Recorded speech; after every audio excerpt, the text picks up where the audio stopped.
All right, folks, strap in because American politics has officially gone full Twilight Zone. We've got Democrats so allergic to patriotism, they're out here openly cheering for foreign governments because nothing screams defending democracy like rooting for Canada and Mexico to take down our president. Enter Democrat Representative Jasmine Crockett, who just said the quiet part out loud. She's rooting for other countries against Trump. At this point, why stop there? Maybe she can pledge allegiance to the UN and apply for dual citizenship while she's at it. These people would rather sabotage their own country than see a Republican win. If America were a plane, they'd yank the emergency exit mid-flight just to make sure Trump doesn't land safely. Really been the one to call it out. The fact that I'm rooting for Canada and I'm rooting for Mexico a lot is really wild. But they are really the ones that are speaking truth to power right now. They can see what it is. And they were like, we are not messing with this crazy regime from Mar-a-Lago, and basically calling them thugs. That's what it is. But I'm like, y'all knew who he was when y'all elected him. So don't act surprised. So move there, Jasmine. Seriously. If Canada and Mexico are the true voices of reason, go ahead and pack your bags. I'm sure Trudeau could use another minister of pointless grandstanding. And Mexico, well, they've got bigger problems than Trump to worry about. But let's be real. She won't. Because this isn't about principles, it's about grandstanding for clout while still cashing a paycheck from the country you're trashing. Now let's break this down. An American congresswoman is out here fangirling over foreign leaders because they don't like Trump. That's not speaking truth to power, that's just pathetic. Imagine if a Republican said, you know who really gets it? Russia and China. They're the ones speaking truth to power. The media would have a collective aneurysm, and CNN would be running a 24-hour "Is this treason?" special. But when a Democrat does it, it's just courageous global leadership. The hypocrisy is so thick you could spread it on toast. And then there's the brilliant insight that Canada and Mexico are rejecting Trump's crazy regime for Mar-a-Lago. First off, crazy regime? Oh, you mean the guy who secured the border, cut taxes, and made NATO countries actually pay their fair share? Meanwhile, Biden's DOJ was out there raiding political opponents, big tech was censoring dissent, and we were spending billions funding actual foreign conflicts. But sure, let's clutch our pearls over Trump hosting steak dinners in Florida. And then we get the cherry on top. Y'all knew who he was when y'all elected him, so don't act surprised. Yeah, that's quite literally why we voted for him. But do you notice what she's actually doing here? She's pretending Trump's policies are some shocking revelation, when in reality, he's been the most predictable politician in modern history. He told you exactly what he was going to be doing, then did it. Something the left still can't wrap their heads around because their own leaders switch positions more than a weather vane in a hurricane. At the end of the day, this isn't even about Trump or truth to power or democracy. It's about scoring points with blue check outrage mobs and pretending that Canada and Mexico, two countries that can't even handle their own problems, somehow have the moral high ground. So Jasmine, if you really think America is a problem, don't just talk about it, be about it. Head north or south, your choice. But something tells me for all your grandstanding, you're still going to be collecting that good old U.S. government paycheck while you cry about how awful this country is. Anyway, speaking of Trump, he recently demolished Maine's governor in the most hilarious way possible. The NCAA has complied immediately, by the way, that's good. But I understand Maine. Is Maine here, the governor of Maine? Well, are you not going to comply with it? I'm complying with the state and federal laws. We are the federal law. Well, you better do it. You better do it because you're not going to get any federal funding at all if you don't. And by the way, your population, even though it's somewhat liberal, although I did very well there, your population doesn't want men playing in women's sports. So you better comply because otherwise you're not getting any federal funding. See you in court. Every state, good, I'll see you in court. I look forward to that. That should be a real easy one. And enjoy your life after governor because I don't think you'll be in elected politics. Oh, this is pure art. Trump just steamrolled the governor of Maine like a gender studies major trying to do a bench press. And the best part, the governor's only response was some weak legal mumbling as if muttering, "I'm complying with state and federal laws," is going to protect them from the political asteroid heading straight for their career. Now let's break this down. Trump is recapping how the NCAA folded and is now working to keep men out of women's sports because even they know that fighting against biological reality is a losing battle. But Maine, oh no, Maine wants to go down with the ship. Their governor is so dedicated to the woke agenda that they'd rather let high school girls get bodied by dudes named Kyle than admit Trump has a point. Then comes the legal tough talk. I'm complying with state and federal laws. Oh, sweet summer child. That's cute. But here's the thing. Trump is federal law in this scenario. It's like trying to tell the CEO of your company that you're following company policy while actively breaking company policy. Good luck with that. And then we get the finisher. Trump all but hands her a retirement plan with enjoy your life after because I don't think you'll be elected in politics again. Translation, you just sign your own death warrant. Because here's the reality. Even in a blue state like Maine, nobody actually wants this insanity. The average voter isn't out here thinking, you know what we need right now? More dudes dominating high school volleyball. And when you make it clear that you'll sacrifice basic fairness just to score points with a woke mob, you don't just lose in court. You get absolutely annihilated in the voting booth. All in all, this was yet another example of Trump walking in, flexing reality, dangling the cash. Meanwhile, wokesters like Maine's governor is out here scrambling for a legal life raft in a boat that's already at the bottom of the ocean. This isn't just a legal battle. It's a political obituary.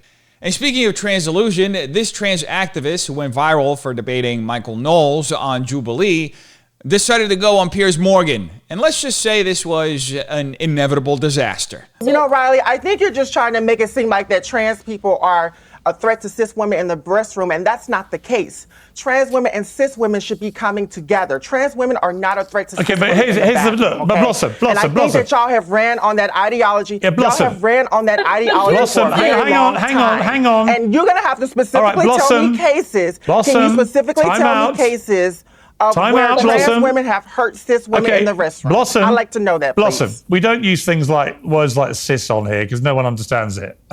Let's just... well, I use cisgender, so that's where I come from, and that's what I like to use. That's in my vocabulary. Yeah, but nobody else understands it. Let's just stick to my question.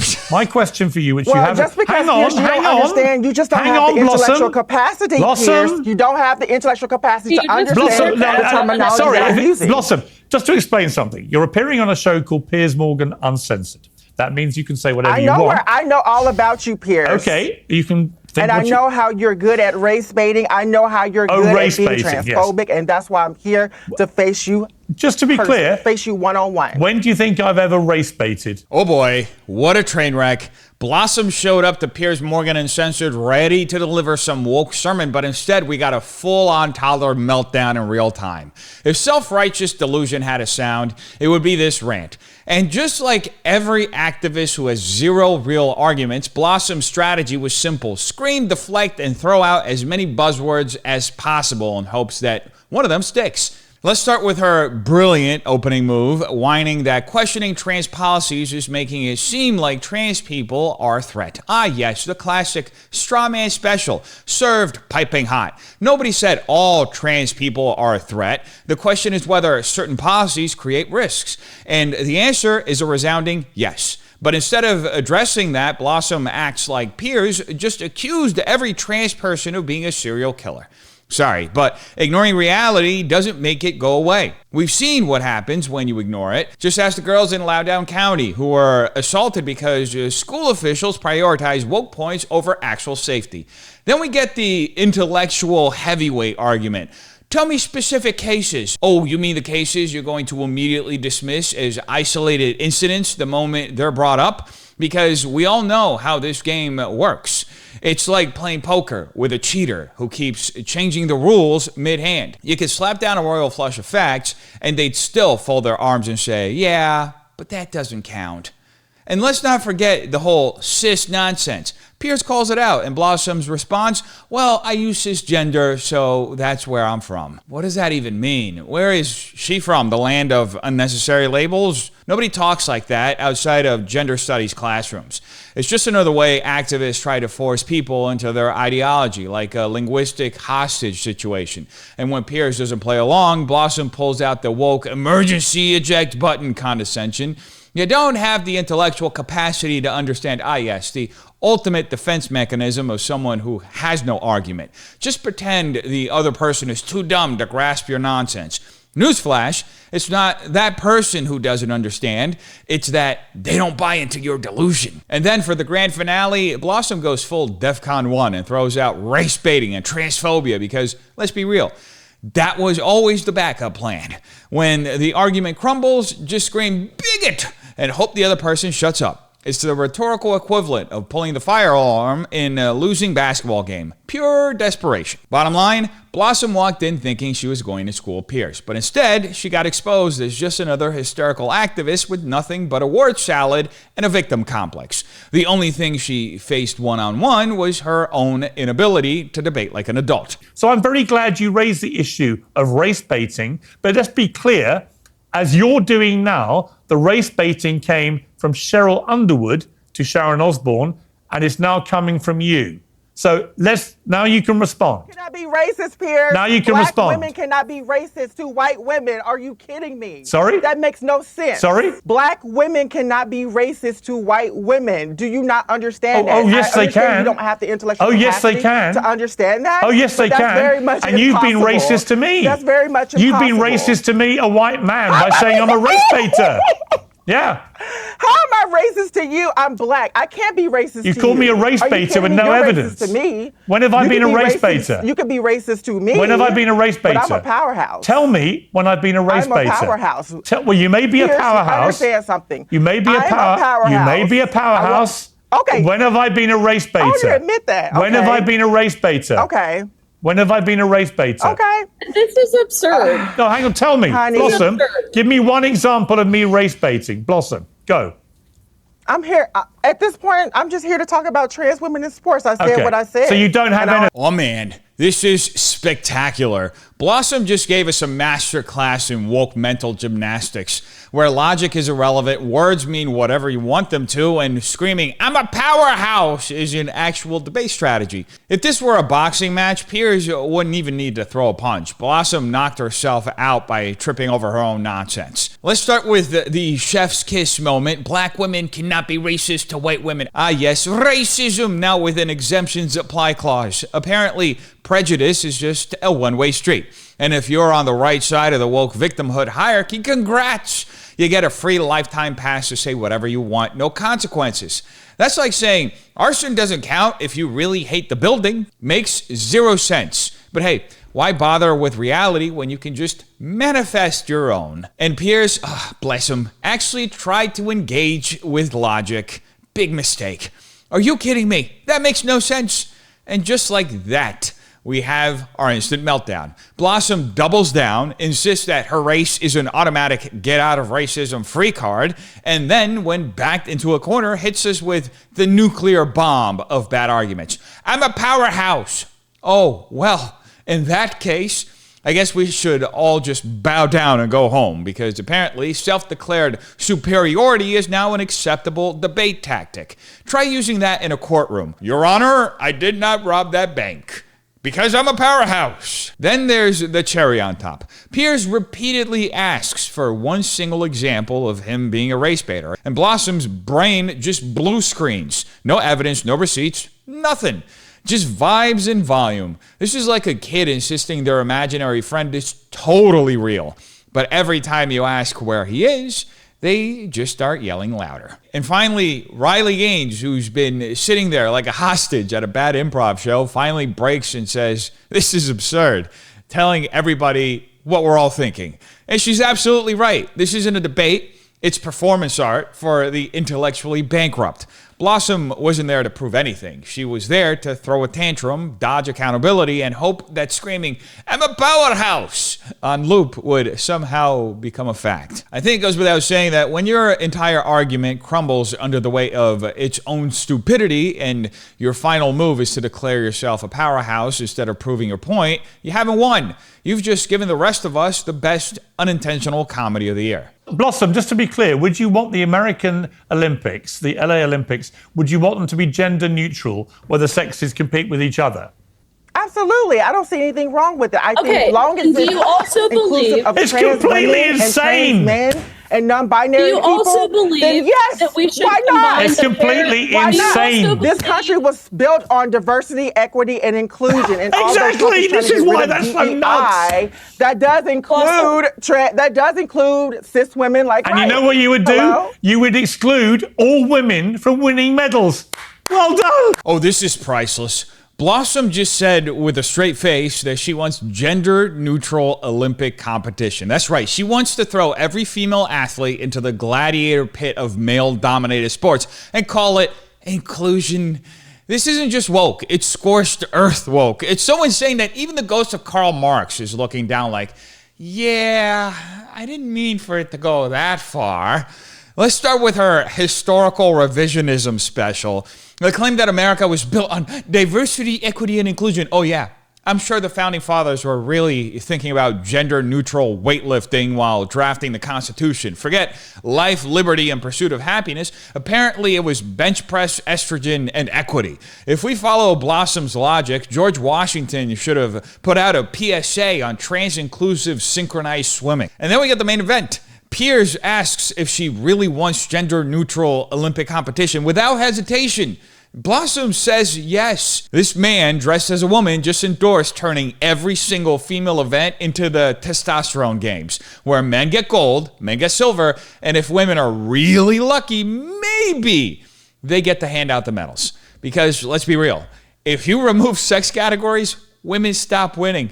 Period. Now, we've already seen this play out. Leah Thomas went from being a rank average male swimmer to obliterating women's records overnight. Fallon Fox, a biological male in women's MMA, literally fractured a woman's skull. But sure, Blossom, let's scale that up to every sport and see how that works. I, for one, can't wait for gender-neutral boxing, where some poor girl named Jessica gets folded into a lawn chair in the first round. Oh, wait a minute. We just saw that in the Paris Olympics. Yeah. Anyway, Piers serves the final kill shot. You would exclude all women from winning medals. Well done. And he's dead on. This isn't feminism. This is gender-based extinction. Women won't just be competing. They'll be volunteering as tribute. And what's truly hilarious, even the wokest of the woke know this is stupid. Do you think the moment the first gender-neutral event happens, woke activists aren't going to suddenly start asking, where are all the women? Oh, I don't know, probably watching from the stands, wondering why their inclusion got them excluded. So Blossom's plan is to solve discrimination by abolishing women's achievements altogether. It's like saying the best way to fight homelessness is to burn down every house. You have to admire the commitment to stupidity. It's honestly impressive. If self-sabotage were an Olympic event, Blossom would actually win gold.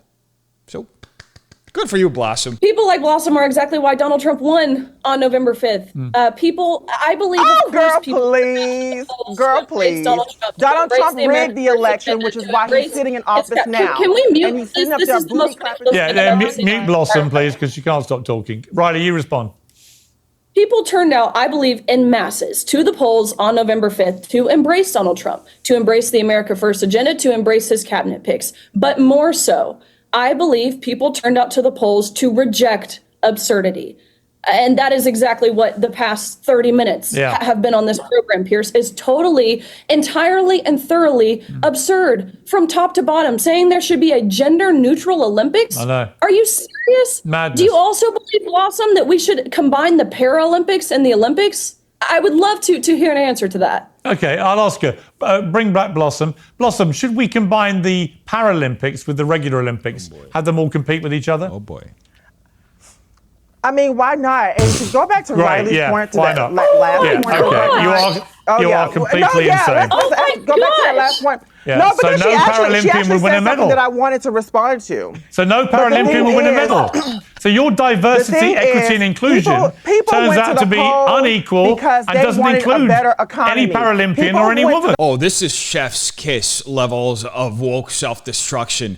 Blossom just gave us a full activist meltdown, live on air, complete with interruptions, deflections, and a suicidal level of commitment to stupidity.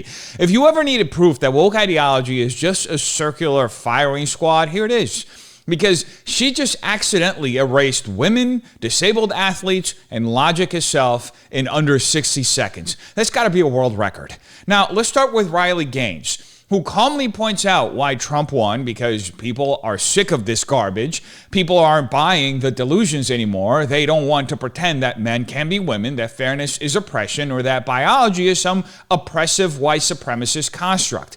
And what does Blossom do? Laughs, interrupts, and dismisses it outright. No counterpoint, no actual response, just, girl, please, because God forbid she actually engage with a real argument. And then we get the moment that cemented Blossom as the king of bad takes. Piers asks, should we combine the Paralympics and the regular Olympics? Now, this is what we would call a trap question, because only an absolute moron would say yes, but Blossom doesn't hesitate. No, he goes full send into the abyss, saying, I mean, why not? Oh, I don't know, maybe because it would immediately erase every disabled athlete from ever winning a medal again, but hey, I guess we should just throw a blind sprinter into the 100-meter dash with Usain Bolt and see what happens. Let's see how wheelchair rugby holds up against a bunch of guys who can literally jump over them. It's equality, right? And Riley once again delivers a kill shot, so no Paralympian will win a medal. Boom, checkmate, because here's a dirty little secret of woke equity. It's not about fairness, it's about power. They don't care about actual athletes, women, or disabled people. They care about looking like good little activists while destroying everything in their path. And Piers, to his credit, wraps up this funeral with a bow, saying, so your diversity, equity, and inclusion turns out to be unequal and doesn't include any Paralympian or any woman. Exactly. These people are so obsessed with fixing oppression that they just create new victims. Women, gone. Disabled athletes, gone. Common sense never existed to begin with. Now, it should be clear that Blossom didn't just lose this debate. She single-handedly made every leftist activist look like a brain-dead cult member. This wasn't an argument. This was an ideological self-destruction, live on air. If woke logic had a suicide hotline, this segment would be its #1 caller. At what point do we stop pretending that delusion is progress? How long do we indulge the people who twist reality into a pretzel and call it equality while erasing the very groups they claim to protect? The truth is, this isn't about fairness, inclusion, or justice. It's about control. It's about forcing you to accept the absurd, to nod along while common sense is gutted in broad daylight, and to fear the consequences of questioning it. But here's the thing. Reality doesn't care about ideology. Biology doesn't care about your feelings. And no matter how many activists scream otherwise, fairness is not oppression. So ask yourself, when the dust settles and the woke wrecking ball has flattened everything in its path, will you be the one rebuilding with truth, or will you be left sifting through the ruins of what used to be sanity? Tell me what you think in the comments down below. Have a terrific day. Peace.